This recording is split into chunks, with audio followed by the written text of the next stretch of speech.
Well, good morning and welcome to Frankly Speaking here on WYDC TV Big Fox. I am your host, Frank Akam, and we are broadcasting live from the Hesselson studio here on Marcus Street in Corning. I can't thank you enough for joining us this morning. Yes, the lights, it's funny. We had the lights to where I thought they were perfect yesterday afternoon. It goes to show you when you have a big window in front of you, how the lighting can change. I'm not sure what brought this on out of nowhere, but we are working on it.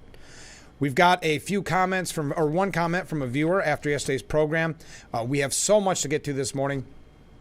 After Christopher Wray decides to just throw more confusion at the assassination attempt of Donald Trump by saying, well, maybe it wasn't a bullet. Maybe it wasn't a bullet. Maybe it was shrapnel. Maybe it was a piece of glass. Just to, create more mistrust in our government agencies. The FBI has now admitted that it was indeed a bullet. So just doing a bang-up job, keeping people entrusting of our institutions. We also have, we got a couple updates here. Let me first read a comment from the viewer after yesterday's program. Just missed it. Reading this on the program yesterday. Can you imagine if Trump had a show called Men for Trump and another called White Women for Trump? They would be calling him sexist. Yes, they would call him racist. That's what Kamala Harris has been holding her campaign. I have a couple comments that some of the men made on the white dudes and I misread this person's comment, called white gals for Trump. Yeah, like white dudes for Harris. We're going to tell you a little bit about how that went. I did not watch it. I was not part of it. So we have to rely on reporting after the fact. Before that, Hamas leader Ismail Haniyeh, I'm not sure if I'm pronouncing that right, has been reportedly assassinated. Hamas leader Ismail Haniyeh was assassinated in Tehran. Iran's paramilitary Revolutionary Guard announced this morning.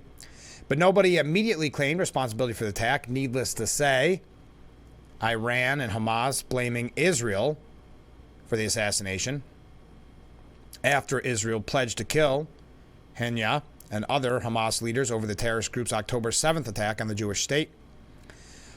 They have vowed, Iran's supreme leader has vowed to avenge the death. You killed our dear guest in our house and now have paved the way for your harsh punishment. We consider it our duty to ask for the blood of our dear guest. That's Supreme Leader Ayatollah Al-Khamenei. So that's breaking news from early this morning that I wanted to pass along to you.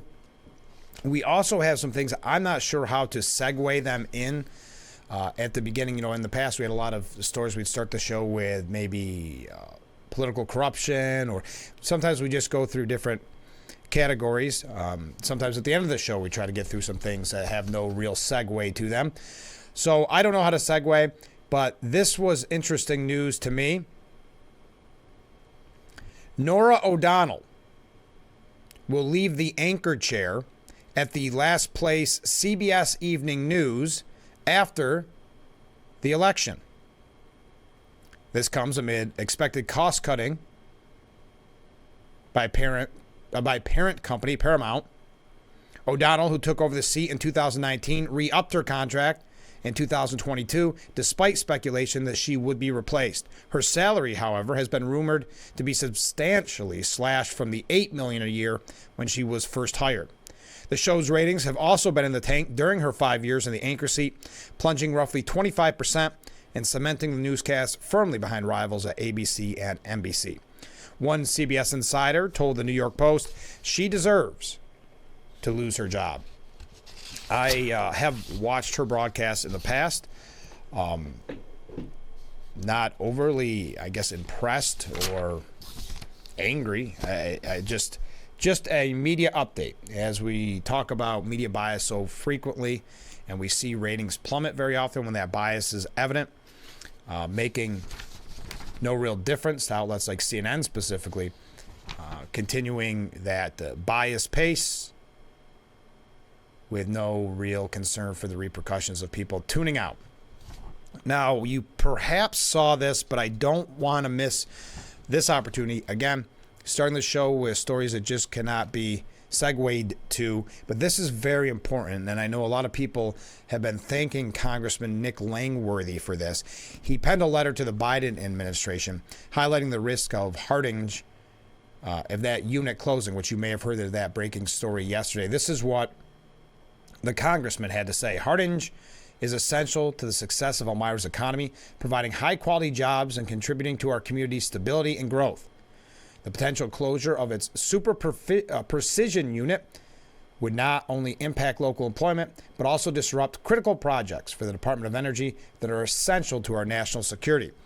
In his letter to the Biden administration, Congressman Langworthy said the closure of this unit will lead to the loss of more than 50 skilled trade and manufacturing jobs focused on the production of cutting-edge, highly technical equipment and technology. It is imperative that the DOE works with Hardinge, to navigate these challenges and maintain the critical equipment and expertise supplied by the Super Precision Unit. I'm sure you can find the full letter at his website. So those are just a few quick stories I wanted to pass on before we got to the national news. And Harris and Trump. Let me ask you something before we get too deep into this, because I've got some polling numbers to start off with. It's early on. I mean, Harris has only been the presumptive nominee now for what? A week and a half? Not even, maybe. Are you getting tired of the quote-unquote weird label? We brought to you early on after it was assumed that she was going to be the nominee, that the label that they're going to throw at Trump, and specifically now Vance, and we're going to talk about Vance a little bit later on as well, but because the long nights are all for him, they're really going after him. But the campaign just keeps using this term weird, and they're trying to be, I don't know if hip's the right word. I don't know what word to use, but whether it's these Zoom meetings that the viewer had referenced at the end of yesterday's show that I read this morning, white dudes for Trump or white dudes for Harris with hats and Zoom meetings and like that, or whether it's calling everybody weird. A trend to me has gotten very old and dried up. It's kind of like when there's a saying on a sitcom that everybody starts copying and it just gets so tedious, and there's that one person who uses it, and that's when it's kind of officially dead, because it's reached its maximum peak, because that person perhaps is not only behind the curve, is also maybe someone you don't want to be associated with using it. Well, our governor, Kathy Hochul, has jumped on the weird bandwagon. The Democrat governor, Biden's one-time biggest fan, jumped into the fray just yesterday when asked about former President Donald Trump's running mate, J.D. Vance. Now, 3 years ago, I don't have to repeat all this, you know all this, but J.D. Vance talked about a bunch of childless cat ladies from the Democratic Party who effectively run this country. And this is what the left has been running on now for about a week and a half, but to the point, and the media specifically, to the point of tedium. Hochul said, "All I can do is shake my head. They've been called weird. They're incredibly weird. They're just beyond the pale in terms of what is being said." While it's a unique line of attack and an echo of what other nationally profiled Democrats have been saying, it's also indicative of Hochul's new role. The once ride-or-die Biden fan is now all in for Harris. In the past week, Hochul has recalibrated without skipping a beat to boost the vice president and echo the talking points, weird and all, of a presidential campaign that was once all about Biden only 9 days ago. Yes, it's only been 9, so this means 10 days, because this would have come out just yesterday. Boy, I don't know. Your thoughts on the weird attack. Does it stick? Does it play? It does amongst people that just don't like Trump. Not necessarily that are voting for Harris or whoever the Democrat is. It's just that they're voting against Trump. Maybe the weird line works.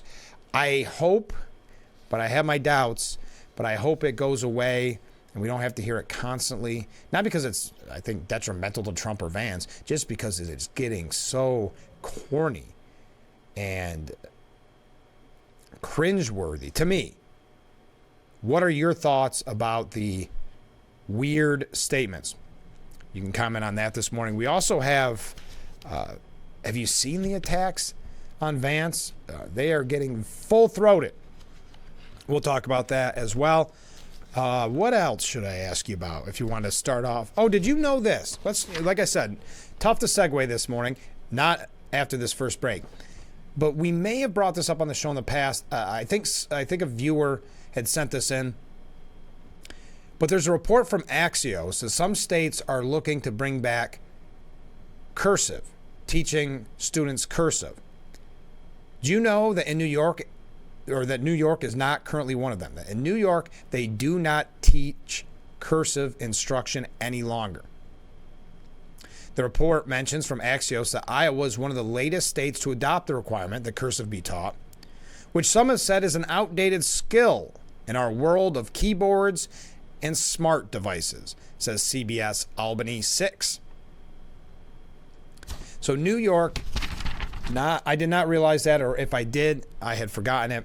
Do you believe cursive should be brought back to the New York State schools and to the education programs? There you go. Starting off with a lot of different topics. That's just what you get here on Frankly Speaking. Everything you need to know as you get ready for work. So stay with us. We'll be right back with Frankly Speaking as we're hitting the ground running right here on WYDC TV. Big Fox, stay with us. Welcome back to Frankly Speaking here on WYDC TV, Big Fox. I'm your host, Frank Aiken. We're broadcasting live from the Hesselson studio. I had forgotten to mention that on the program this morning, we will be talking in the 7 o'clock hour to Matt Bryant and Mark Watts about the Chemung County Fair, which starts today. Don't miss out. I know we've talked with William Lee Golden from the Oak Ridge Boys, who will be there on Thursday. But I wanted to highlight some of the things that you need to know before you head to the fair. I was amazed to learn, because we recorded it yesterday because their schedule obviously so busy. Admission, if it's not one of the theme days. You know, I think today is Veterans Day, so if you're a veteran or currently serving, you get in free. There's Senior Day on Thursday. If you're a senior, you get in free. That's 55 and over. There's some other theme days. Saturday is completely free for everybody. And then, let's say you don't fit into one of those categories or you can't go Saturday, it's just $2 for admission. And if you look at their schedule online, I believe you could fill the whole day with some pretty exciting things. So keep that in mind, but we'll learn more about that. I saw some comments coming in late. We'll read those after the next break because I don't have time to do them live and I don't want to screw up. Now, according to The Hill and a Bloomberg News Morning Consult poll, Harris has pulled even with Trump among swing state voters. Now, I want you to keep in mind, again, we don't trust polls, and there's another poll that I'm going to read here in a moment because they're worth mentioning. Polls are very good for the media because they can use them. You know, they keep saying that, oh my goodness, Kamala, this momentum that she has, this coming right out of the gate, and everybody loves her because, of course, the media is praising her.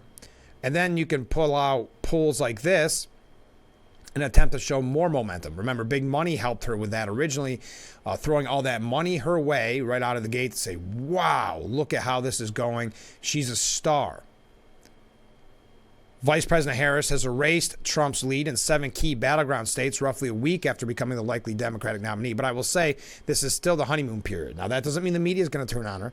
That doesn't mean Democrat talking heads are going to turn on her or her fellow politicians. But the more people see, like yesterday, her rally yesterday, kind of the awkwardness, coming up with a kind of a Southern accent at point, and then you have, just like Hillary Clinton did, just like Joe Biden did, bringing out celebrities. In this instance, I believe a rapper to kind of be a performance before she got on stage. I don't know if that helps. I don't know if that hurts. It's not about the specific performer. I'm just saying when you have celebrities lecturing you, and you answer that question for me. When celebrities lecture you about who to vote for, does that persuade you? I know we joked at the time that as George Clooney goes, so goes the country. When George Clooney was calling for Biden to step aside, no, Biden did step aside, so maybe there's something to it. But does that persuade you? And I'm saying even if you're a Trump supporter, do any of the celebrities persuade you one way or the other? But I'm going to continue. A Bloomberg News morning consult poll showed Harris and Trump in a tight race across all battleground states, with 48% backing Harris and 47% saying they support Trump. The breakdown among individual states shows each candidate leading comfortably in one swing state, with the others closely contested. It is a notable shift from a poll conducted at the start of July that showed Trump leading Biden overall by 2 percentage points and Trump leading in 5 of 7 battleground states. Here we go. Get ready. I'm just showing you. This is the Hill. This is what we're dealing with, because the media has to tell you, much like they have to tell you that there is no inflation, that the economy's doing great, that it's greatest economy ever, and that there's no open borders and immigration isn't a problem, and the list goes on and on. They're going to tell you that there's momentum and excitement behind Harris. And I'm not saying there isn't some, because Biden had become so bad that Democrats were even turning on him. But now they're pushing this idea that Harris is a better candidate than she was in 2019, that she's a better candidate than or politician, quote unquote leader, than she has been for the last 4 years, 3.5. The Bloomberg Morning Consult poll is the latest sign that Harris's campaign has significant momentum in the wake of Biden's decision not to seek re-election. Harris rapidly consolidated support among Democrats in the hours after Biden stepped aside. Would you say that Obama's 4-day later endorsement is rapidly consolidating support among Democrats? Because there's an argument to be made that the Obamas, did I say? I hope I said Obama. That the Obamas, that they're probably the biggest name in the Democrat Party and maybe wield the most power. So I don't know if maybe this is just a lot of wishful thinking that we're seeing in the media at this point. And she raised more than $200 million in her first week as a presidential candidate. Remember, big money talks in the Democrat Party. It was the donor money drying up that was one of the final straws that led Biden to not seek re-election. So big money has never had so much power in a presidential election. When Biden stepped aside and endorsed Harris, that we learn from anonymous sources, though, that Obama was not very happy that Biden didn't endorse her right out of the gate because he thought there were better candidates. Okay. But that's neither here nor there. So that's what happened. And the donor money floodgates opened back up so that they could give her this quote unquote momentum. Harris told donors on Saturday, "Let us be clear-eyed. We have a fight ahead of us. We got a fight ahead of us. And we are the underdogs in this race. But this is a people-powered campaign, and we have momentum." So the Hill being kind enough to use the same term, momentum, that Harris is using, to use the talking points, make it easier on the Harris campaign. But according to Nate Silver, now Nate Silver is beloved by Democrats normally. He's had some really good election nights where he's predicted very accurately. He's had some bad ones, as is the case with polls. But normally he's someone that Democrats look to. Well, even after Democrats dramatically moved to retop their presidential ticket and got an apparent jolt of momentum, famed election analyst and statistical guru Nate Silver still deems former President Donald Trump the favorite. His election forecast model gives Trump a 61.3% chance of prevailing in the Electoral College, while Harris is at 38.1%. Silver previously pegged Trump with a 65.7% chance of victory over Biden, so Harris has made a little momentum. But keep in mind, Nate Silver, who is saying this and reporting on this as an analyst, does not want Trump, and he's very vocal about that, does not want Trump to be president. Silver included a slew of polling averages that gave Trump slight advantages nationally and in most of the battleground states, albeit not in Wisconsin, where Harris was ahead.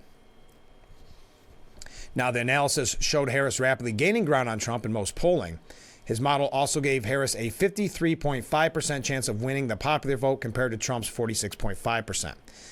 I don't want to go through all the numbers. I know this gets really wonky. Because this article specifically tells you kind of how, and this is from the New York Post, how Nate Silver reaches his conclusions. My goodness, look at all these comments coming in. Keep those comments coming in. I'm going to read them after this next break that we're taking. But just keeping those numbers in mind as the media is talking so much about this momentum. Roughly speaking, the strategy of the Harris campaign should be to triangulate the strategy of Hillary 2016, the Harris 2020 primary campaign, and Biden 2024, and do the exact opposite. Silver tweeted out. That's a very good. I got confused there for a moment until I saw that very last line. Yes, take all those things: the Hillary 2016 campaign, Harris's own 2020 primary campaign, and Biden's 2024 campaign. Do the complete exact opposite. Silver had been among the chorus of voices publicly encouraging, and quite early, Biden to step aside amid the mental health issues. He gained notoriety after successfully predicting 49 of the 50 states in the 2008 presidential election, and was further vaulted to prominence by his predictions of Obama's 2012 victory. Back in 2016, his model favored Hillary Clinton to prevail against Trump, but in 2020, his latest forecast gave Biden an 89% chance of victory. Anyway, so they're going to be pushing polls. They're going to be pushing that she makes. Just be prepared for it. When she announces her VP, it's going to be the best VP pick ever, as they are attacking J.D. Vance is weird. We're going to talk a lot about that as well, but we've got a lot of comments coming in. Thank you so much. Let's take a short break, and we'll be right back with Frankly Speaking. And we are back. Welcome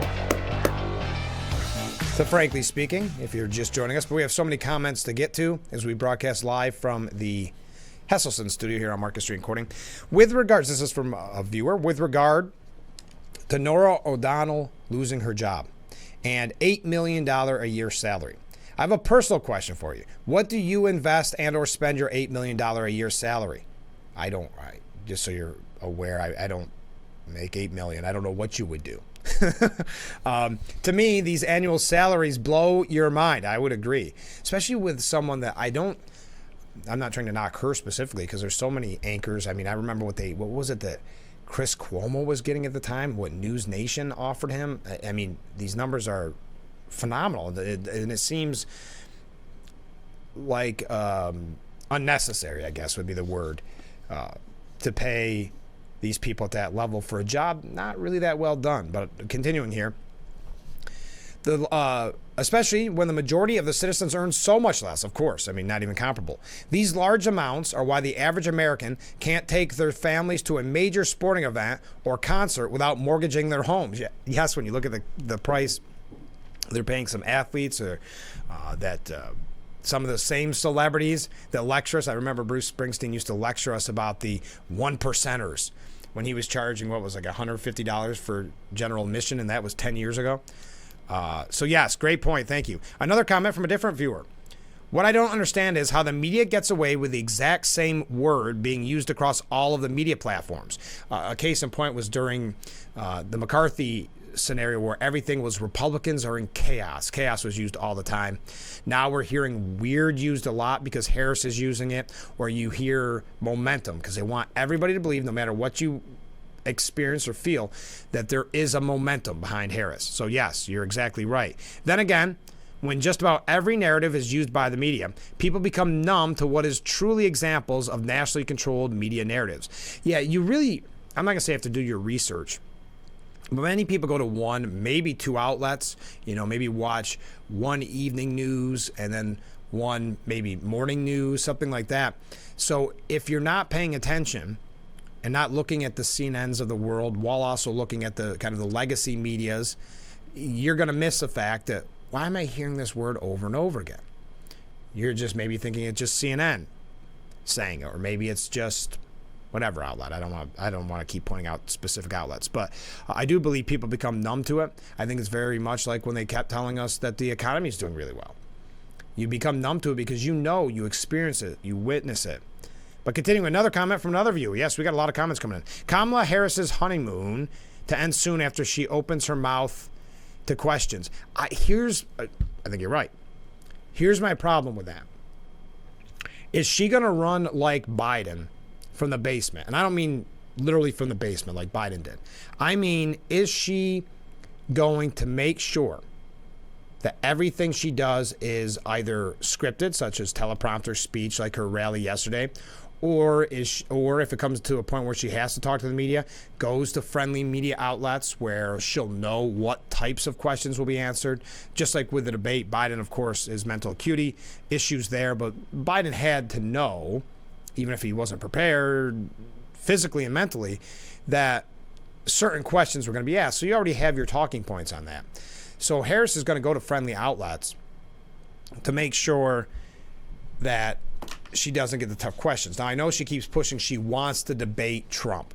I think that's a lot of bluster. Much like Biden, they call for the debate, and then then Donald Trump called their bluff, and it was not ideal for them. I think that's what we're seeing with Harris, because right now she can say, hey, I wanted a debate, but Trump turned it down. Now we know Trump's campaign say, hey, you're not the nominee yet. This is presumptuous to think that you're the nominee. We were hoping the Democrats would have a say over their own nominee and get to vote. But we will debate if you're the nominee type thing. So now she's using it as he's scared. It's weak cheese politics, but it is what it is. It's just what we're dealing with. But I would tend to agree with you. If it was she couldn't do a rally like Trump, especially in the early days where Trump was completely off teleprompter. Now I know he uses it for certain talking points, but we know when he goes off teleprompter.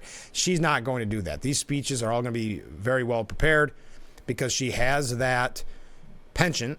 She has that tendency to go into what is being called word salad, which, if you've noticed, the media has now stopped talking about, because now she's a great candidate. She's better than we could have ever imagined. She's got the momentum. I keep posing this question, and I understand if it's not maybe something comfortable that a Harris voter wants to talk about or a Democrat voter wants to talk about, but it blows my mind that there aren't more people upset in the Democrat Party that they never got a say at their nominee. Kamala Harris never, ever receiving a single vote, kind of combine them a little bit, single vote for presidential nominee for the Democrat Party. I would think that would outrage you, especially after witnessing Biden or Bernie having it stolen from him from Hillary because of the powerful elites. But apparently Democrats don't mind their own party's elites telling them what to do. Anyway, I know I went on a tangent on that comment. Next comment. Oh, thank you for the comic strip, to the viewer that said the comic strip. Yes, saying that her grandnieces, like the children in the comic strip in the paper the other week, can't read cursive. Another sad commentary on our society. Thank you. And I said her, I don't know why I said that. Viewer, I should have said. Another comment from Ken. I have had to sign my name literally thousands of times during my life. Without cursive, how is that done? Printing your name? Maybe it's like the old Westerns. You just put your X. You put your mark. Yeah, I mean, like you said, and this is Ken again, your cursive signature is unique to you and is much harder to copy than printing is. I guess it's another step on the path to make everyone just part of the crowd. That could very well be. I don't know why they got rid of it. The excuse is because you can do everything on keyboard now, I guess. Kind of like probably math is suffering because, hey, you've got your phone, you've got your calculator. I don't have an answer for that one, Ken, but if you're just tuning in, you wonder where that came from. New York State does not teach cursive in the schools, and some schools are demanding it, or some states are demanding it come back, like Iowa. So that's where that comes from, and I asked what your thoughts on that were. So there we go. All right, let's get back to a couple stories before we go to break. I saw a few more comments coming in. We'll try to get to as many of them as we can this morning. We just have so much to cover. Kamala Harris will hold a Philadelphia rally with her VP pick on Tuesday. The event will be held on Tuesday in Philadelphia, and Harris is expected to announce her selection by that date. That is according to Politico.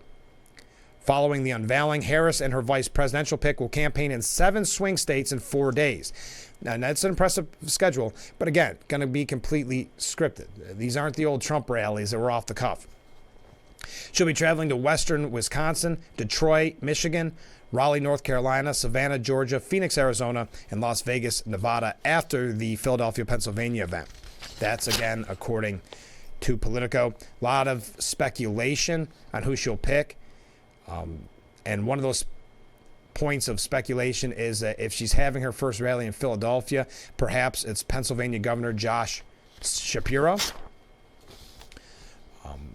Could be. I'm just giving you the news. Just passing along the news. They are saying this Walz is a rising star in the Veep stakes. We'll talk about him when we come back, but I've got to take another break because I just know We are going to run late this morning. Coming up in just a little bit, we're going to be talking about the Chemung County Fair. You don't want to miss that. And then tomorrow, we're going to have guests on from the upcoming performance or production of Into the Woods by the Cuca Lake Players Incorporated. And that'll be at Haverling High School Auditorium in Bath starting on Thursday. We'll tell you more about that tomorrow. So stay with us. We'll be right back with Frankly Speaking here on WYDC TV, Big Fox.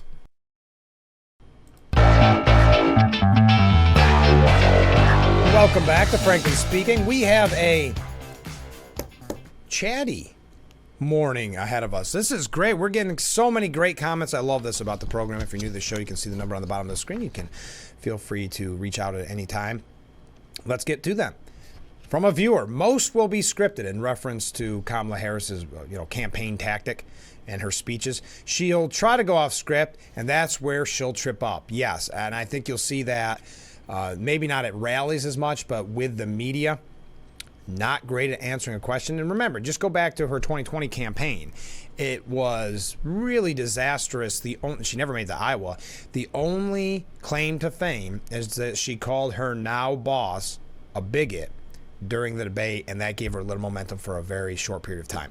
Okay. Next up, different comment. I don't think it's a good idea for her to debate Trump at all. She doesn't have enough ammunition to come at him with all that will overshadow her own shortcomings, unless she follows the same script as all the other ones, like calling him a felon. That's going to be her big talking point, the weird thing we've already mentioned. That is going to be a big talking point, because she says now, even though she used to run from her being a prosecutor because of so many people's lives that were so greatly affected by her marijuana convictions. So she used to try to ignore that. Now she's saying she's the prosecutor and he's the felon. I've seen people like him in the past. Yeah, that's what she's going to try to hit on. I don't think if they debate, and maybe she is just bluster right now and doesn't really want to debate him or will back out. Because remember, I've said from the beginning, it is very easy for a Democrat to back out of a debate with Trump. All they have to say, especially her, who only has 4 months to really campaign and have a presidential campaign, she really only has to say, I don't want to give him the platform. So if he says something that the Democrats make into a scandal, which they always do, they're back in that mode, I could see that being the case. I'm not making any predictions saying there is going to be one or there isn't, because last time I didn't think there was going to be one. Not going to make a prediction. I'm just saying if this is waiting for Trump to call her bluff, I think she can get out of it. And with only 4 months, I think she could also make the argument, hey, we've got a campaign to talk directly to the people. I'm not giving this guy a platform, etc. Next comment from a different viewer. Ken says, as usual, the Democrats project their deficits on the other side. If someone wants to see weird, they should look at the cast of characters the Democrats have DEI'd into the federal government. Next comment. Thank you, Ken. Next comment from a different viewer. I know a few Democratic voters that are upset about Kamala ended up the almost certain nominee. I guess we'll see in November how much it matters to the voters. I don't think it matters to most Democrats, because I don't think they were voting for Biden anyway, and I don't think they're voting for Harris. They're just voting not Trump. So, yes, they may have this kind of negative feeling that, I didn't want it to be her, and, I don't like the power brokers in the Democrat Party telling me who I have to vote for, but I can't let Trump win. So we'll complain about it to him next time. But right now, we're going to go in and pull that lever for Harris. That's my thoughts. And the fact that they don't talk about in the media or the Democrat Party really how important she was to the cover-up about Biden's mental health, that's something they're greatly ignoring, isn't it? So they're not talking about the fact that she's never once got a vote for president, the presidential nominee for the Democrat Party. Never once. They don't talk about the fact that she was a part of this cover-up to put Biden up for another 4 years. And if he won another 4 years after seeing that debate performance, be the leader of the free world. I think it's terrifying enough that he's the leader of the free world for the next 6 months. But the media does not want to bring that up, because right now they will do nothing to negatively affect Harris's momentum, perhaps the best candidate to ever run. Another comment from a viewer, and thank you for this. Anytime there's breaking news, please pass it on. Though I did already mention this. A Hamas leader was killed, says one viewer. Yes, we talked about this at the very top of the program. And if you are just tuning in, it is breaking news that Hamas leader Ismail Haniyeh was assassinated in Tehran. Of course, they are blaming Israel and threatening Israel with retaliation. That is, Iran is. So there is that breaking news story. I mentioned Wells is the rising star in the Harris Veep stakes because he's been out attacking Trump and Vance, probably calling him weird. Minnesota Governor Tim Walz has seen his national profile skyrocket as he becomes one of his party's most vocal critics of the GOP in the wake of the presidential race's shakeup. He has been calling J.D. Vance, quote, weird, prompting other high-profile Democrats to seize on the same attack line. Oh, was he the first one? Yeah, he snagged national attention when he labeled Vance weird. So he's the one that started all this mess. That started all the obnoxious, if you're just tuning in, Governor Hochul starting to use it, that everything's weird. Sounds like a teenager or younger, what do they call them, tweens? But did you also see that Walz, Governor Tim Walz, the same guy who started the weird line, was on the White Dudes for Harris call on Monday. And he told the White Dudes for Harris, don't ever shy away from our progressive values. One person, I hope you're paying attention. I'm going to start from the beginning. Don't ever shy away from our progressive values. One person's socialism is another person's neighborliness.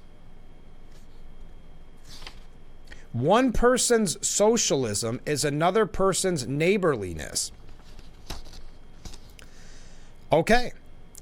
As Manhattan Institute senior fellow Ela Shapiro wrote, you want to talk about weird? That comment's weird. Neighborliness killed members of my family, Carol Markowitz joked. Ryan James Gerdusky said one person's gulag is another person's vacation home. Oozing of desperation from the man who let Minneapolis burn for days, said Minnesota gubernatorial candidate Mike Murphy. That's a very good point. So socialism equals neighborliness. Shows how far we've fallen that the governor of one of our states feels free to say this. Taking people's stuff at gunpoint doesn't make you a good neighbor, said Nate Madden, advisor to Chip Roy. So socialism, one person's socialism is another person's neighborliness. Let's take a short break on that note. That is Minnesota Democrat Governor Tim Walz, who's on that short list for VP, and that was as recent as Monday on the White Dudes for Harris campaign call. Okay, stay with us. We'll be right back after this. Welcome back to Frankly Speaking. Broadcasting live from the Hasselson studio. Coming up in the next hour during the Steuben Senior Services Fund section of our program, we'll be talking to Matt Bryant and Mark Watts from the Chemung County Fair, which starts today, so don't miss that. Also at the White Dudes for Harris campaign event, where we just mentioned that on the short list for VP, Minnesota Democrat Governor Tim Walz said, one person's socialism is another person's neighborliness. Pete Buttigieg, also considered to be on the VP list, said that abortion makes men more free in America during the White Dudes for Harris Zoom call. Quote, I'm so glad she, meaning Harris, has made freedom the theme of her campaign because I think in so many ways that's at stake. Of course, women's freedom is Exhibit A after Donald Trump demolished the right to choose. But of course, men are also more free in a country where we have a president who stands up for things like access to abortion care. Men are more free when the leader of the free world, the leader of this country, support access to birth control and to IVF. Okay, there you go. I don't know if you missed it. Maybe you attended the White Dudes for Harris event on Monday. If you did, I'd love to hear from you. Kamala Harris is expected to be the lone Democrat presidential candidate ahead of the party's official vote. Many have speculated that maybe someone would jump in the fray, but no other major Democrat has made any indication they plan to seek the party's nomination to take on Trump in November. But the DNC's announcement officially clears the path for the vice president to run unopposed for the nomination. Kamala Harris is the only presidential candidate who has qualified to run for the Democrat presidential nomination, according to the DNC. Now, how is she qualified? Out of curiosity, because she received the delegate vote? Because your party, not a single person in your party voted for her, except for the delegates in your party system. So again, we're going to be lectured about the threat to democracy. I mean, I don't know. If I were a Democrat, this would make me so outraged, and yet there's no indication that there is that outrage out there. The party's national convention delegates will vote to officially ratify the nominee in a new online voting procedure adopted by the party last week. Voting will begin Thursday and finish on Monday, adding that votes for anyone other than Harris will be tallied as present. So they won't even mention maybe other names. Wow, that's interesting. And of course, it's online, so we don't even get to see that. That's wonderful. There's no sense. There's absolutely no sense with making this an open and transparent situation after you keep the president's mental decline silent and hidden, still pushing him to run. And then when you see his polls are plummeting and he's no longer electable, not about his health, he's no longer electable, you boot him out through big money and through the people that were supposedly his friends. Boot him out. Install Harris to be the nominee without a single vote from her own party. And now it's all being done online. And if you vote for somebody else as a delegate, you're just marked present. Tell us a little bit more about democracy. I'd love to hear about it. We've got a few things more here about Harris. I do have to play catch up because we've had so many tangents, but we've had so many great comments as well. Keep those comments coming in. You see the number on the bottom of your screen. Feel free to write in at any time. I'll try to get to as many as I can. We're gonna, in the next hour, we're not just gonna talk about Harris, because I'm really fascinated what your thoughts are on J.D. Vance, because the media is in full protection of Harris mode and full attack mode on Vance. What they'll do is say whoever Harris picks is the greatest VP pick of all time. But they are going after Vance full-throated with everything they can throw at him in the media, in the Harris campaign, and that's where the whole weird thing started. So what are your thoughts? I've seen, and just to warn you, I've seen some people that, how about this way of putting it, identify as Republican, some people that identify as Republican, that they're saying it's not too late, Trump, get rid of Vance. And I'm hoping the Republicans do this so much as a party, but I'm hoping that does not become a common refrain. So what are your thoughts on Vance? We can talk about that when we come back. Stay with us. Oops, some waves coming in. Hold on. We've got to take a short break.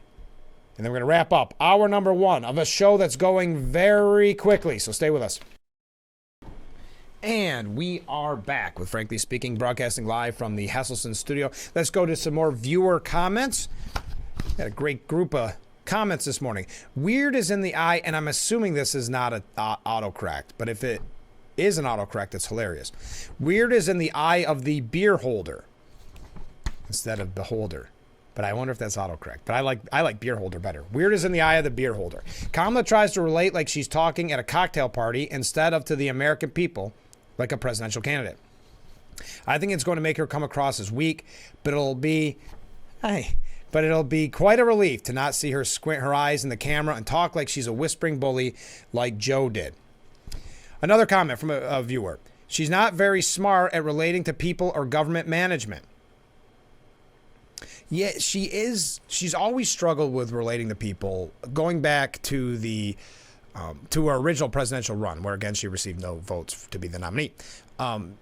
She does come off. I know the media's tried this for so long to call her kind of the fun aunt, the fun wacky aunt that we all know.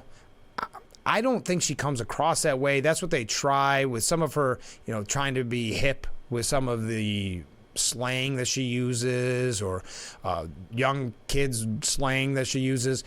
I know they try to push that, but I think the main reason Democrats didn't want her from the beginning and why they kept Biden in there so long is because she isn't that relatable.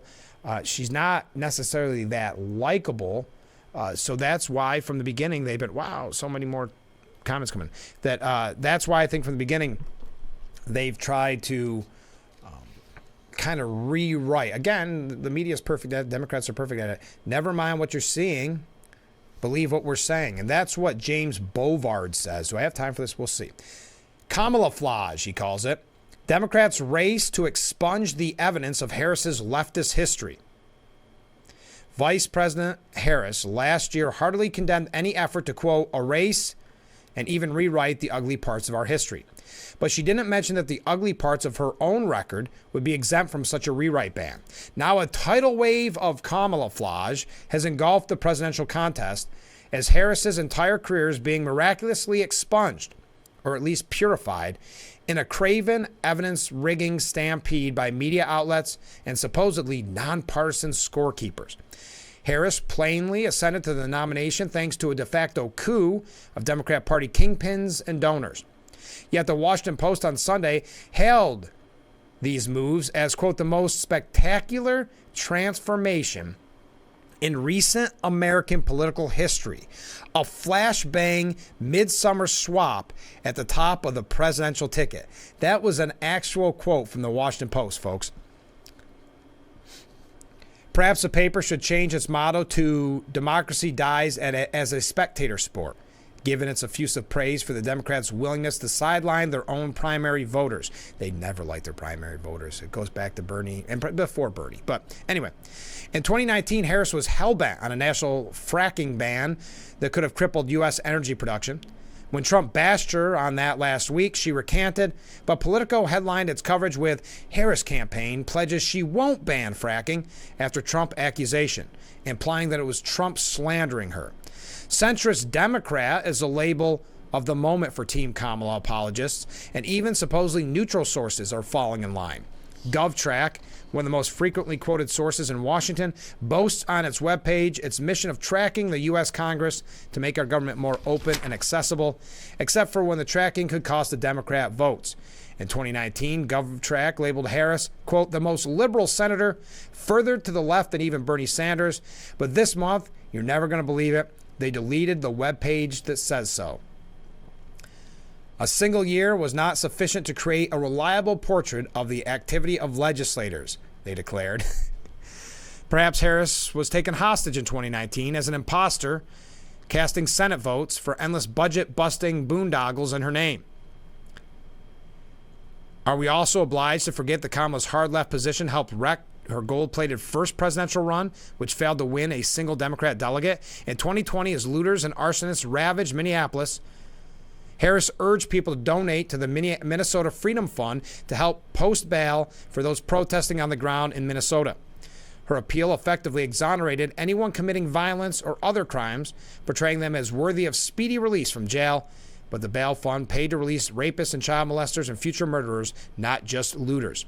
Yet a CBS News analysis last week absolved Kamala of all blame because she did not personally donate to the fund, no matter that her tweet urging contributions to the fund was shared more than 15,000 times. And so far, the biggest height of all of this is to suggest that she isn't Biden's border czar. USA Today, CNN, Axios, Time, and other outlets joined to effectively exonerate her of blame for the 10 million or more illegal immigrants who have arrived since 2021.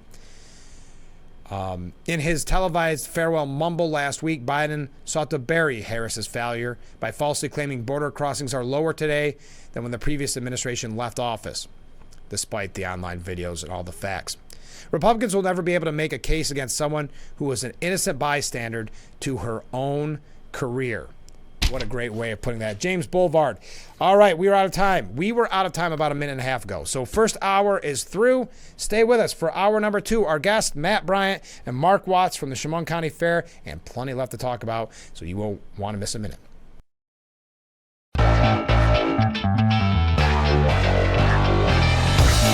Hour number 2 of Frankly Speaking here on WYDC TV, Big Fox, broadcasting live from the Hesselson studio, and I'm your host, Frank Aiken. We've had a great show with so many comments. Keep those comments coming in. I asked a question, what you think about the attacks on J.D. Vance. Are you like... Again, the way I worded it, some people that identify as Republicans in the media are suggesting that it was a mistake or that Trump should drop J.D. Vance, and we're hearing from others that are saying this is a perfect pick. So what are your thoughts? I would also ask, just because we had a little fun at the beginning of the program, if you're just joining us, New York State does not teach cursive writing anymore. Should they? Okay. Comments from viewers. Other than seeing him during the RNC, I don't know Mr. Vance.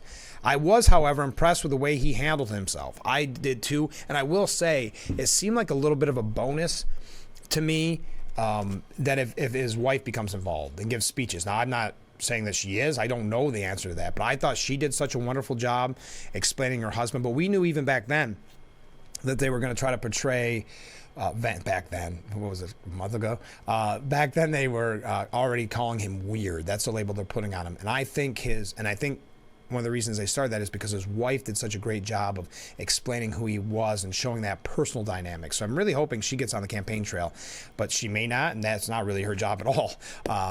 But thank you for that comment. Another comment from a different viewer. I still think the Democrats will pull a fast switcheroo. I haven't heard switcheroo in a while. But then again, Harris can be useful and played as Biden has been for 3.5 years. They will coach her and pull her off the stage when questioned. No substance there. They're going to coach her, yeah. I mean, everything's going to be teleprompter. Everything's going to be very scripted. Now, the debate raises a big question. If they do debate, I think there's questions there. I know she's campaigning on it right now that she wants to debate. I think Biden said similar, and Trump called the bluff. Will Trump adhere to all the same rules that Biden put forth? Which actually ended up playing in Trump's favor, by the way. But, Biden was pushing it, and then Trump eventually called the bluff and said, okay, I'll do it. I'll take any time, any place, anywhere. Harris will probably put more stipulations in hopes that he backs down. Will Trump give in? Will Trump... these are just mental mind games that we can all play. I will say that I don't think he should give in as much as he did last time. Though Harris is now using the fact that she's not the nominee yet, and so they said, we're not ready to debate. We don't want to assume you're the nominee when it's still up to the delegates, and now she's using that as a campaign point that he's scared or something. By the way, I mentioned that article in the last hour. That was by James Bovard. It was Camouflage. Democrats race to expunge the evidence of Harris's leftist history, and they are doing a great job. Oh no, she wasn't a border czar. They're not talking about the Biden administration, quote unquote, legacy and what they've left us with. They're not talking about her past. It is now 100% momentum. It is 100%. She's an amazing candidate. Having absolutely no problem that she never received one vote from her own party, saying that it was actually a magical thing that we witnessed. The New York Post editorial board said it's official. The Biden-Harris border crisis is bringing Mideast terror home.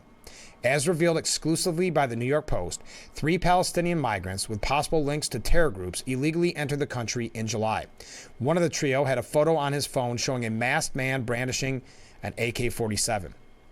The October 7th attacks by Hamas triggered widespread fears that the Palestinian terror campaign might spread to the U.S., given the country is now somewhat strained, also thanks to Biden-Harris' relationship with Israel.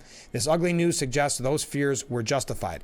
We don't have time to get through all of this, but the idea is you can thank Biden and Kamala Harris for rising border terror threats, something that we've talked about a lot on this program, something that's concerned us for so long. When you have an open, porous border, it's only natural that terrorists will try to exploit that. Now, they're saying, if you haven't been paying attention, I don't blame you if you haven't. I mentioned this in the 6 o'clock hour, that the FBI, after Christopher Wray, just wanted to start up more conspiracy theories. Because, if there's one thing, the FBI is just so darn trusted right now, and there's just so much confidence in the job that they're doing with the lawfare and the weaponization of the FBI, that he wanted to make sure the conspiracy theory continued, that maybe Trump wasn't shot, maybe it was shrapnel. Now, that downplays the fact that he was shot at clearly. So even if you accepted that at face value, that's why they're censoring the photos of that that fateful day because they know it's impactful. They know it resonates with people. That, you call somebody a guy a threat to democracy for the last 4 years, and it leads to political violence, all while the party lectures us about, the norms and the institutions. So anyway, the FBI, if you didn't see, the FBI has admitted that it was a bullet yesterday.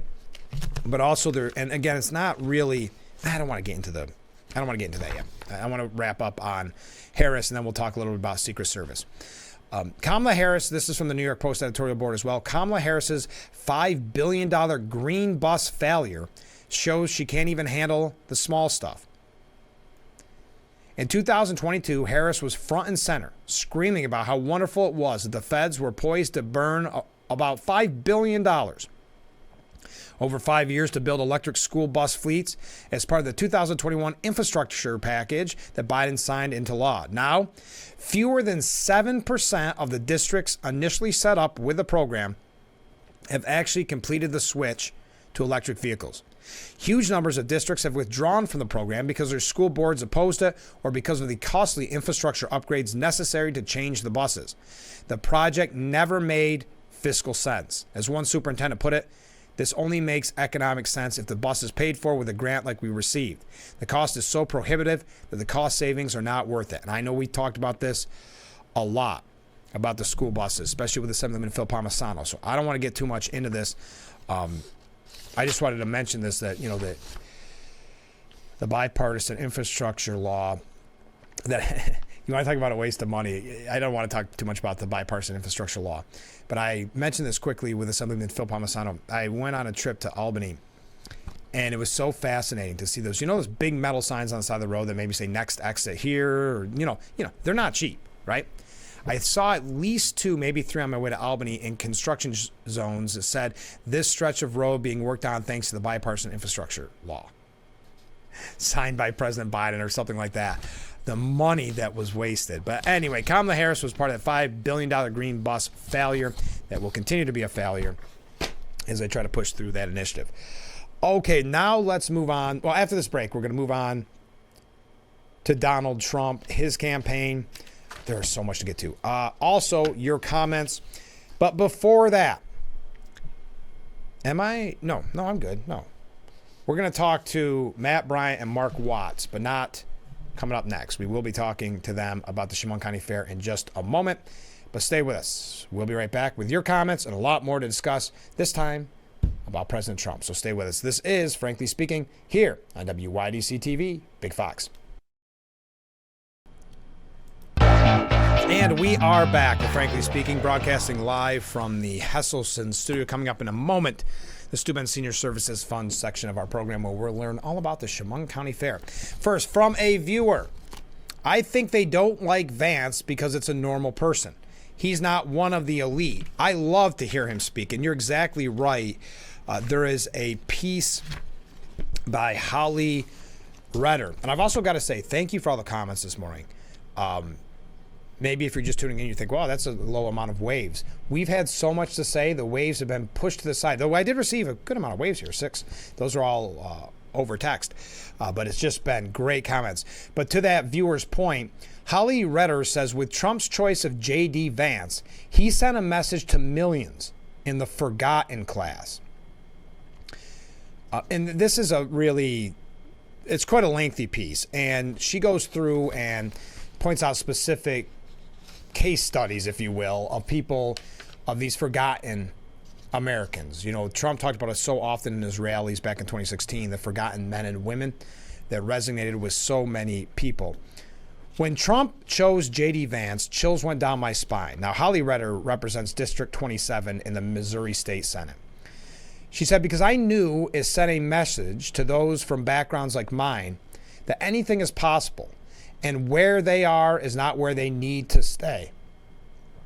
Trump signaled to Americans across the country exactly who he was paying attention to, the forgotten class. For my entire lifetime, White House wannabes have promised that they would be a president for the common man, a president for the middle class, for the low income class. But never before has one proved it quite like Donald Trump has. For most with backgrounds like mine, the American dream feels like just that, a mirage, out of our reach. But under Trump's first presidency, those dreams felt more like reality. We experienced the lowest unemployment in my lifetime, while income rose for nearly every demographic in the country and businesses were helped to thrive.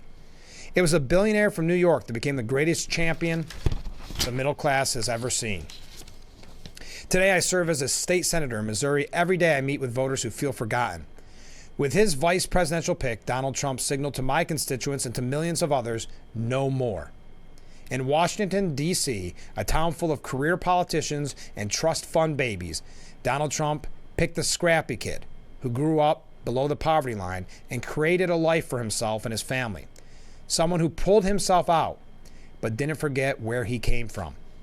Come November, we won't forget it either. I thought that was an important point to piggyback off what that viewer said. There are some, as Bill Press at the Hill wrote on VP pick, time for Trump to take a mulligan. There's others. We're going to get to this attack on Vance, because remember, we don't know who Harris is going to pick yet. We're going to know on Tuesday, because it sounds like that she'll be voted, have the official nomination through that virtual roll call. Again, that we won't get to witness. Works out great. No one gets to see the transparency of the Democrat Party, as no Democrat voter gets to vote for Harris, or for anyone for that matter. It's just the delegates, and you can't say behind closed doors or smoke-filled rooms, but all online, and she'll have the nomination by Monday, it looks like, and then Tuesday she'll make her announcement in Philadelphia, Pennsylvania for VP. She will have picked perhaps the smartest VP pick of all time, the most politically solid, politically brilliant picks for VP of all time. Just be prepared. We don't know who it's going to be yet, but the people writing those articles already don't know. It'll be a fill in the blank for who she picks. But some speculating, because it's in Philly, it could be Shapiro. But having said that, she is going to make the greatest pick of all time. Just going to shore up so many votes that where maybe she was lackluster. So the momentum stays. The momentum keeps going. You can write all this stuff ahead of time. And now Vance is public enemy number one. The bias in the media is so prevalent, as you know. But yes, she'll have picked the best vice presidential pick of all time. That's going to shore up so many voters in swing states. And the momentum is just rolling. Can it ever end? We've got to take a break, because when we come back, we're going to be talking with Matt Bryant and Mark Watts from the Chemung County Fair, which opens today. We'll find out all about it when we come back during the Stu Benz Senior Services Fund section of our program, as we broadcast live from the Hesselson studio here on Market Street in Corning. Stay with us. Welcome back to Frankly Speaking here on WYDC TV Big Fox. I'm your host, Frank Hakem, and we are broadcasting from the Hesselson studio. And in the studio this morning is Matt. Matt, thanks so much for being on the show. Oh, thank you for having me. Today's the big day. It is. Opening of the Chemung County Fair. How you've been waiting for this for how long? We've been planning this. We got a late start. We've been planning this for 6 months. We took over as a fair board in January. So. Well, it's probably too late to ask, but are you ready? As ready as we're going to be. Okay, and we're still working hard right up here today to the last minute. Oh, I'm sure. Now, there's so many changes this year, new this year. That's probably going to be the focus of our interview. But could you tell us a little bit about what's new this year? Sure. One of the things that I saw in the last couple of years at the fair was there was not a lot of things happening during the day, fair type things. Right. From the 1 o'clock to 7 o'clock area, I really wanted to make sure, we as a board, new board, really wanted to make sure that there were things for people to see, hear, do, and eat during that time period. So we focused our concentration on creating an atmosphere of fair type atmosphere with all those things in mind. And I don't want to jinx you, but it looks like you've succeeded, because I was looking at the schedule. It is overwhelming. Yeah, we're going to put a heck of a fair on. Yeah. We hope that people are showing up here today to see what it's all about, because we've worked hard and we're putting forth the effort. So. Yep. And it's today, the 1st, the 2nd, and 3rd. I want to talk about the theme nights, or the theme days, I should say. Sure. But when you mention getting people there and spend all day, so there's and I would recommend anybody go online to see the full schedule. There's so much to do, and then you look at admission at a time when everybody's complaining about costs for everything. You can get in for $2.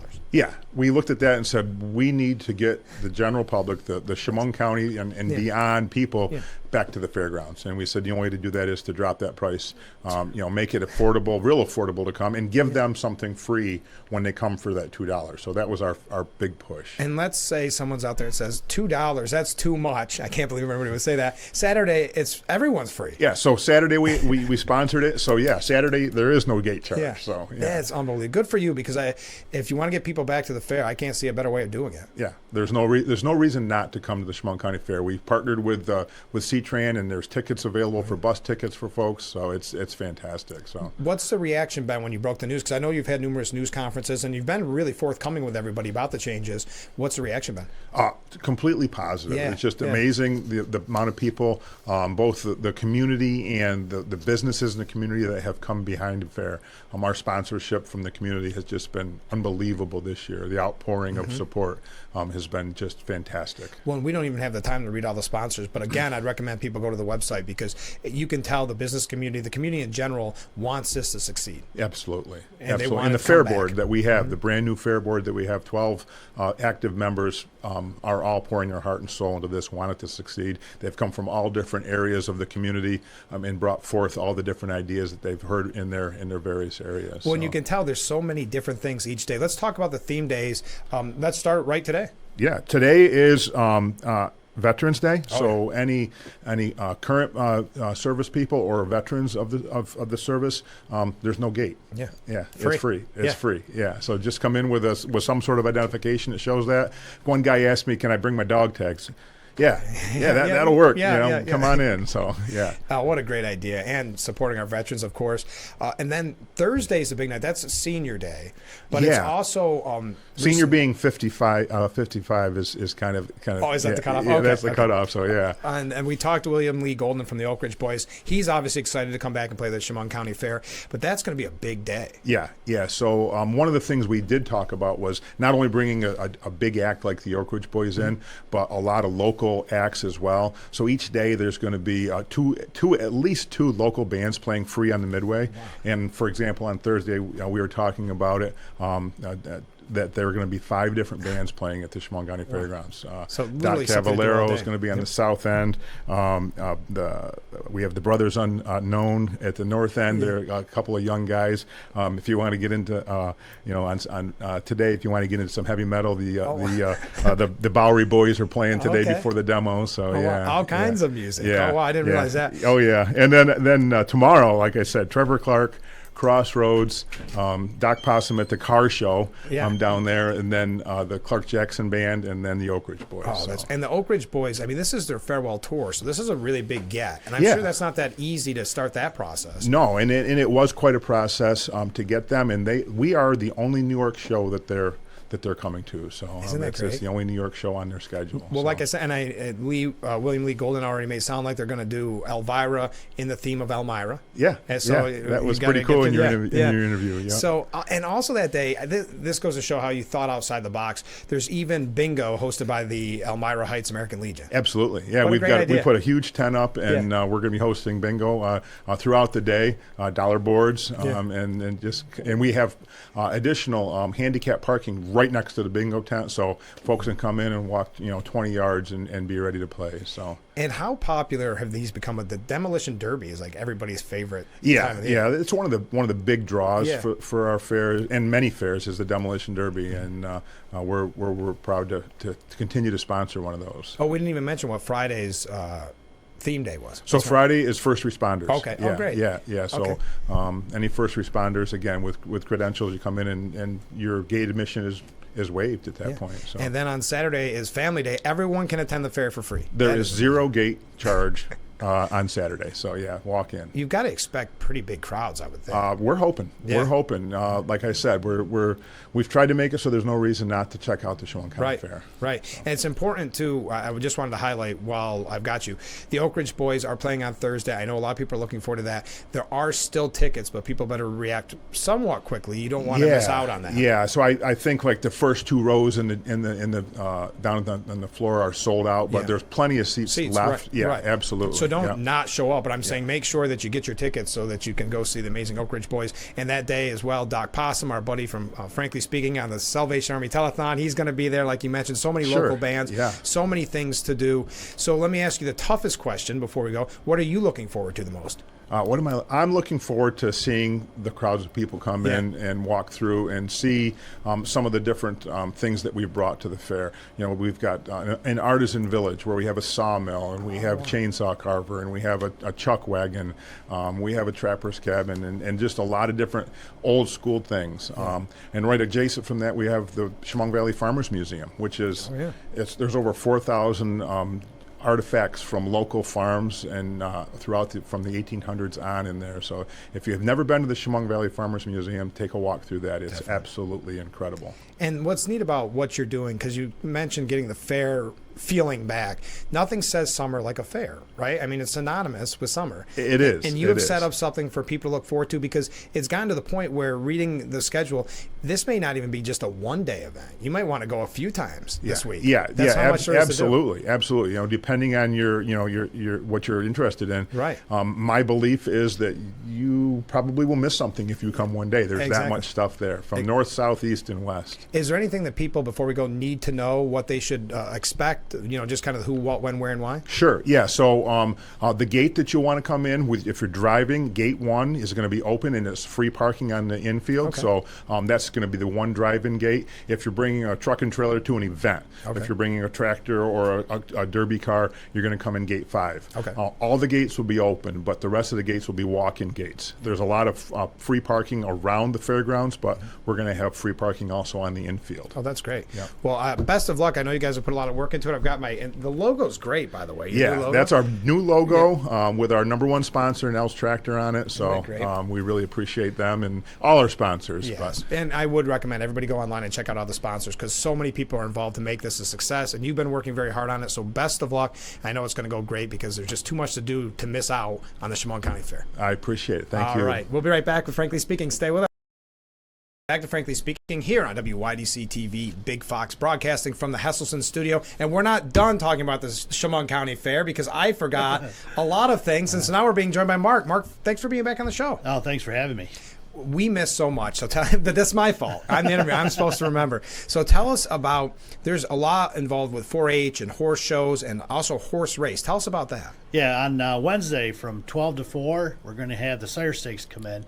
And actually it's going to be a big year. They said they got 14 races coming with up to 65 horses. Wow, so that's an all-day section of the day, we'll have to be done by 6 for the demo, but it's going to go right into that, I'm sure. Yeah, it'll be very close. And you also have, and this is a big part on your website, the Chemung County Fair Horse Show itself. What's that? Yes, what there is you'll see probably a couple hundred horses at one end doing dressage, western, all different types. It's 4-H kids and others coming in and showing their stuff on how they can ride horses. Yeah. And now we don't have as much time, because I think we covered everything except for that part, but I got to ask you the same question, and only fair. What are you looking forward to the most? I just want to see people come and have fun. Yeah. I want to see them come back and enjoy the fair. I think Saturdays, I hope to break 10,000 people coming, if not more. It's going to be free, tractor pulls for the kids, rodeos for the kids. They got them trophies. Yeah, that's right. And it's going to be a lot of nice stuff for kids to do that's not going to cost your family. And that's all day Saturdays free. But even if you can't make a Saturday, it's only $2 admission any day you go. Yes, it's so it's not. We want people in. Yeah. Yep, we want to get people coming back, and I think we're up to almost 58 vendors. Oh, wow! Last year, I think we dealt 10 or 12, so we've tripled. So there's going to be so much to do. And I really think if people go today, Wednesday, they go and they see how much fun it is and how much there's to do and how much music. I don't see them just going one day for $2. We know it takes 2 to 3 days to get through if you want to see everything. Yeah, wow. Well, best of luck. Thanks so much for filling us in. And I apologize for the past for not bringing up the horses. Oh, that's fine. Thank you for having us. Yep. All right, we'll be right back with Frankly Speaking. And we are back. With Frankly Speaking, broadcasting live from the Hesselson studio. Thank you to Matt Bryant and Mark Watts. I hope everybody can make it out to the Chemung County Fair. And if you do, let me know. I'd love to hear what you think of the Oak Ridge Boys, or just in general, the fun events surrounding the Chemung County Fair. Now, buckle up. We have a lot of time together. We breezed through some breaks there. Let's start with a comment from a viewer. Knowing that the public will not know what the results is for Harris's nomination. Yeah, because it's going to be done online. lack of transparency. Anyway, and thinking of this in conjunction with the Democrat closed-door passing of Obamacare, don't you think that it's fair to say that the Democrats are not only wishy-washy, but also scary and deceptively secretive, excuse me. What is it that they want to hide? You know, that ties back in with what we were talking about with this Supreme Court reform. They loved getting through unpopular laws that they know the American people would not support through the court systems. That's one of the reasons why they're so upset. And that ties in. And as I said, buckle up. This is a little bit of a lengthy piece, but highly worth it, from Michael Goodwin this morning. And he says, as Michael Kinsley defined it, a gaffe occurs when a politician accidentally tells the truth. Joe Biden passed the test when he explained why he was pushing a radical overhaul of the Supreme Court. It's because Donald Trump made him do it. As Biden might say, no joke, I'm serious. The cognitively challenged president has been shoved to the back of the bus after being driven out of the race by undemocratic Democrats, which is perhaps why he admitted the truth. Whatever the reason, Biden's confession on Monday captures the cause of the turmoil that has reshaped American public life in the last 9 years. Starting in 2015, Trump's political rise set off a chain reaction of lunacy and hatred, the likes of which we have not seen in modern times. From politics to academia, from culture to media, and including even law enforcement and religion, the gatekeepers of the old order ripped away the guardrails they once treated as holy writ, and that helped to keep the nation intact despite its differences. The gatekeepers turned destroyers cited Trump as the justification for giving themselves license to abolish limits on their own words and actions. Claiming he would smash norms, they smashed norms, and they haven't stopped. And a viewer had made this exact same point a while ago. It's as if they adopted as a motto an infamous military line from the Vietnam War. We had to destroy the village to save it. To the Trump haters, he is so uniquely bad and dangerous that any means necessary to stop him is acceptable. Again, this is Michael Goodwin from the New York Post. Would-be assassin Thomas Crooks certainly got that message. And so did the renegade media outlets that claimed Trump wasn't actually hit with a bullet and that his ear bandage was all theater. You could also tie in Christopher Wray with that from the FBI. Once again, the tech companies did their underhanded part to distort public opinion. Search engines at Google and Meta have been caught suppressing the facts and photos that don't fit their politics because, again, they know how powerful that photo is. They show what kind of warrior, what kind of fight Trump has, and they can't stand it. But I'll continue. Meta's AI assistant went so far as to claim the attempt to murder Trump was fictional. Anybody who still doesn't believe in Trump derangement syndrome and its destructive effects isn't paying attention. And yes, think about the fact that an assassination attempt on a former president has been really relegated to no news or very little news on your nightly news. But I'll continue.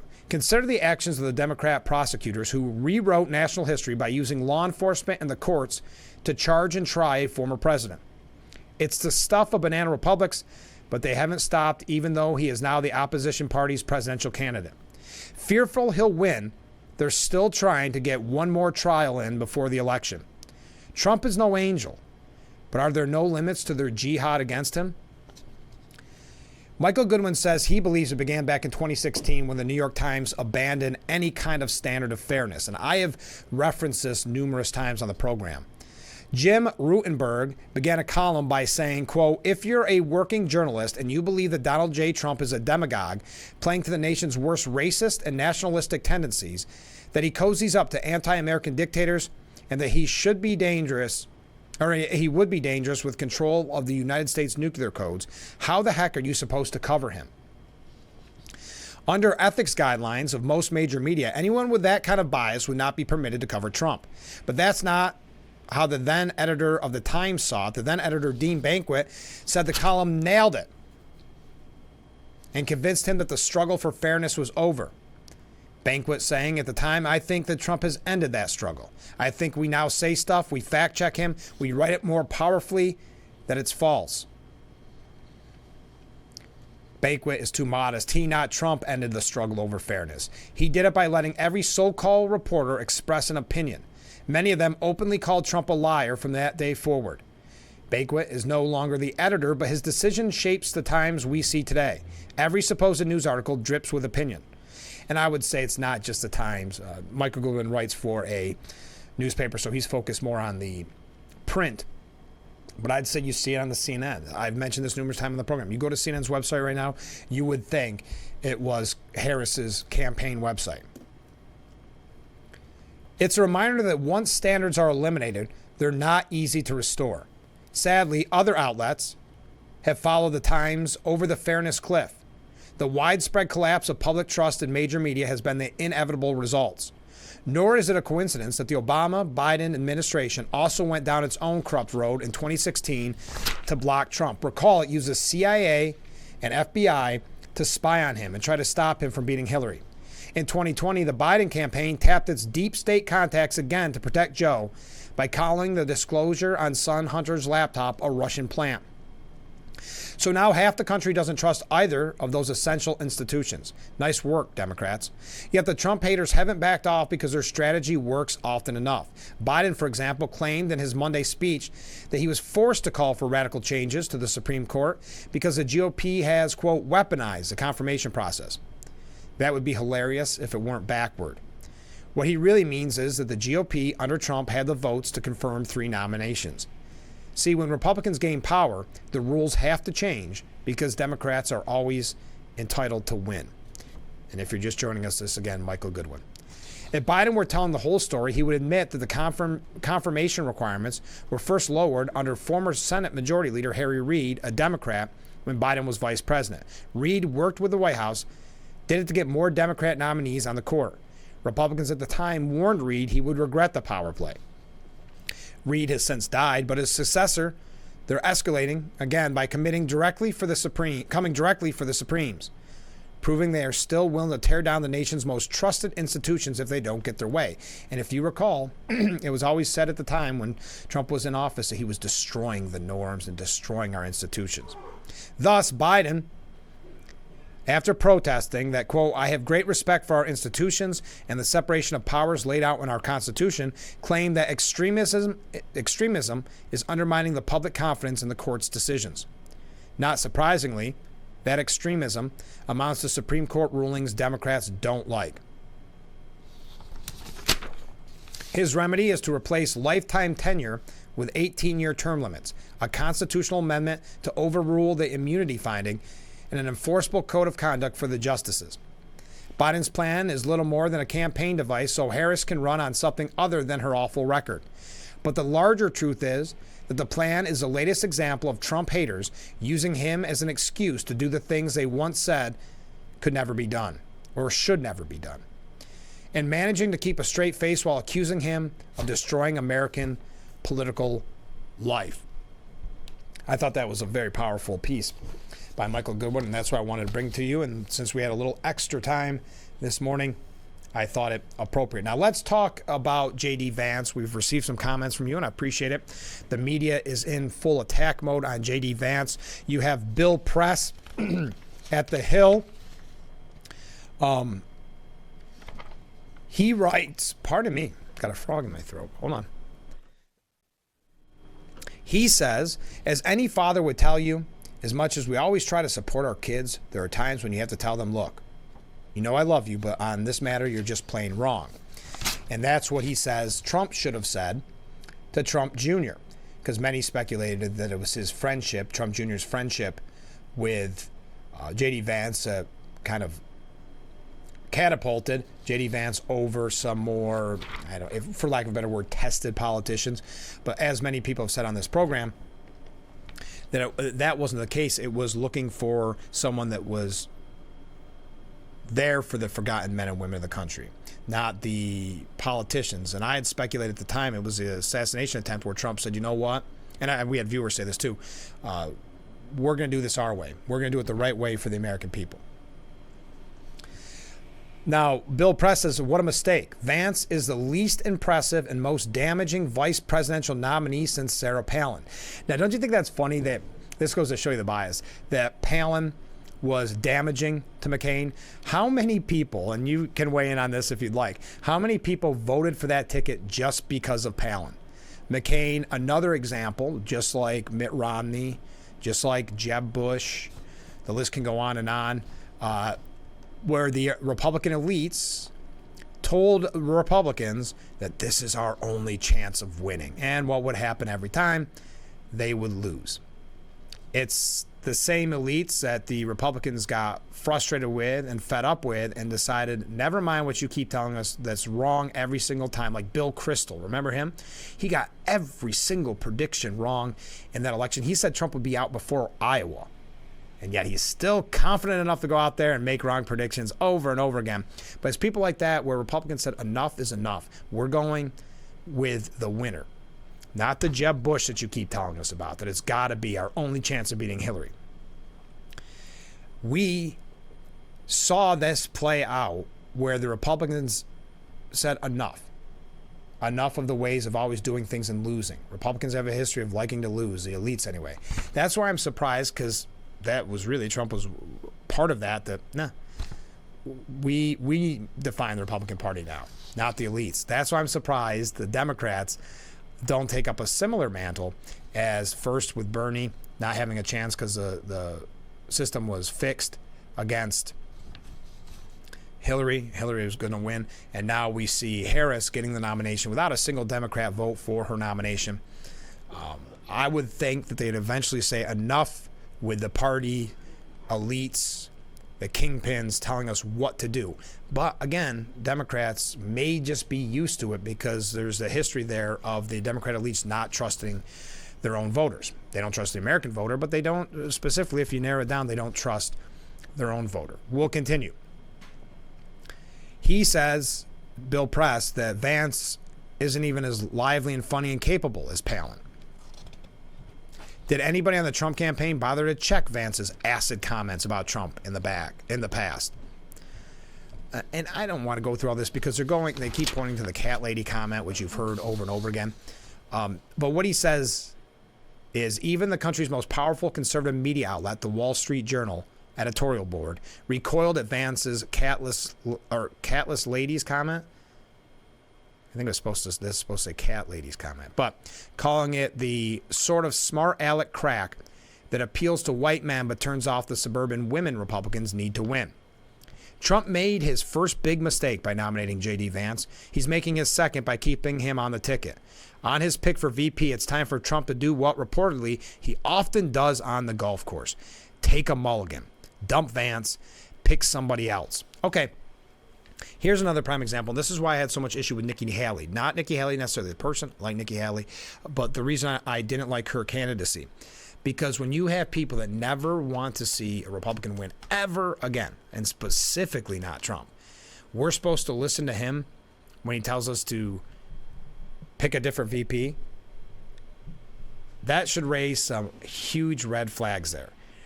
Also, the cheap line in there about Trump off to taking a mulligan, I would highlight it again. Highly recommend you watch DeChambeau not take on Trump. It's DeChambeau playing with Trump online, that 18 holes of golf, trying to break under 50. Yes, under 50. No one believes me when I say it, but that's the rules of the game because they're playing captain and crew. Anyway, so when someone tells you that when these media elites are telling you that Vance is a bad pick, sit back. Because it means most likely Trump made exactly the right pick. This is how bad it's gotten against Vance. And I'm asking your opinion on Vance at any point, please.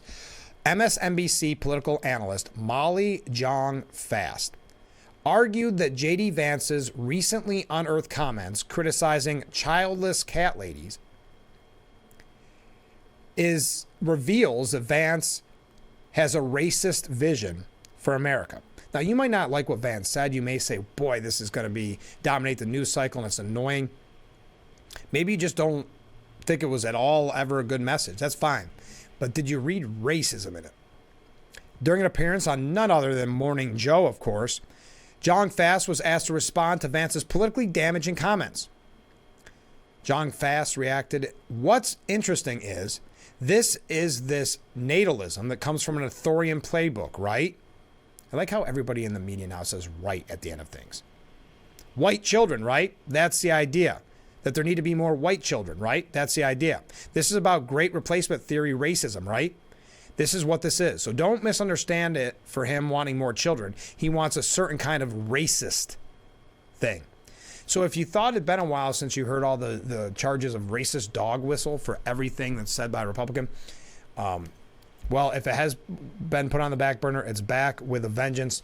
So you may not like, and I can understand it, J.D. Vance's comments, because this gives the media something to focus on, though they're going to attack him over anything. You may not like that comment, but now it's even more so a bad comment than it is a racist dog whistle. James Carville saying the cat lady thing will haunt Vance. You can't get, and here we go, weirder. Everybody's getting their talking points. They're not weird. They're over the top. J.D. Vance is for something called, I don't want to go through all this. Why am I reading James Carville? We're spending too much time reading James Carville lately. How am I doing? I'm doing good on time. We got a couple comments coming in. I don't have any more breaks. I took them all. Yes, yes, you said this before I did. In full disclosure, this viewer said this before I did. The fact that they're slamming Vance so hard means that Trump picked the right guy for the job. Good point. Yeah, it's very much on the other side of the coin, like when they were supporting Nikki Haley so much, because any party's got to pay attention to this, that if there's a group, and in this case specifically the media, that does not want to see Trump win, why would we listen to them when they give Trump talking points or give Trump ideas on how to quote unquote win? This comment from a viewer: when the Democrats get tongue-tied, they always fall back on the race card. I don't even know if it was tongue-tied. I mean, I think she went in there, and I think this is what is very common on shows like Morning Joe and MSNBC. They think they're coming up with something very brilliant that will be quoted not only over and over again currently, but perhaps even for the history books. So, there you go. Enough on J.D. Vance. I mentioned this a few times during the program, but the FBI admits yesterday that to Congress that Trump was struck by a bullet after initially casting doubts, because there's nothing like in these divided times making sure to fan the flames of more conspiracy theories. We saw from Joy Reid early on after the assassination attempt kind of the read between the lines. Maybe he didn't get hit. Maybe the whole thing was a setup. We started seeing conspiracy theories right out of the gate. Some people saying, well, maybe he did it to help his campaign, which is just despicable. I think people, that one person dead, that would be the case. But this is going back to what Michael Goodwin said, that nothing is off limits with their anger and their hatred. The FBI affirmed yesterday before Congress that Trump was struck by a bullet in that assassination attempt after initially casting doubt on the object that hit him in a hearing last week. Quote, and to former President Trump, who was also struck by a bullet fired from the shooter's rifle, FBI Deputy Director Paul Abbott said, no, the agency is treating the assassination attempt as domestic terrorism. Now, this is after Christopher Wray raised doubts just the other day. Wray had sat there, well, I'm not going to quote him, but as Trump's spokesperson Stephen Chung said at the time, anyone who believes this conspiracy will say baloney, is either mentally deficient or willfully peddling falsehoods for political reasons. We have seen there is no depth low enough for the Biden-Harris administration, so it's not surprising they are doing this now. Trump speculated that maybe, this was during a radio program called Sid and Friends in the Morning, he speculated that maybe he was shot due to claims that he's a threat to democracy. They say I'm not democratic. I'm not democratic. I'm a threat to democracy. It's just a soundbite. It means nothing to them to say it. Maybe it's the reason I was shot. Who knows? Rhetorically, it's a terrible thing to say about somebody like me, but they say it all the time.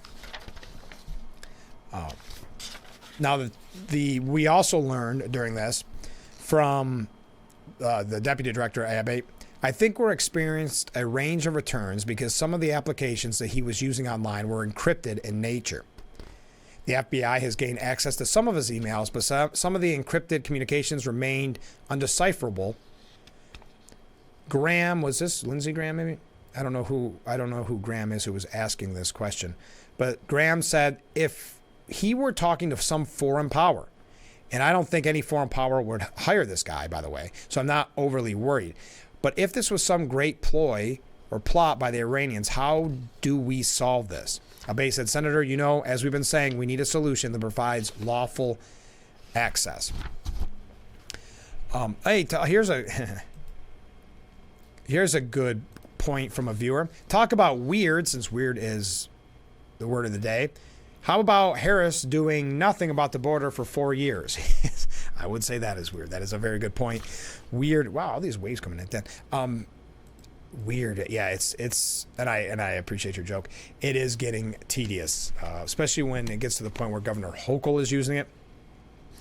That's when you start to realize that maybe it's run its course.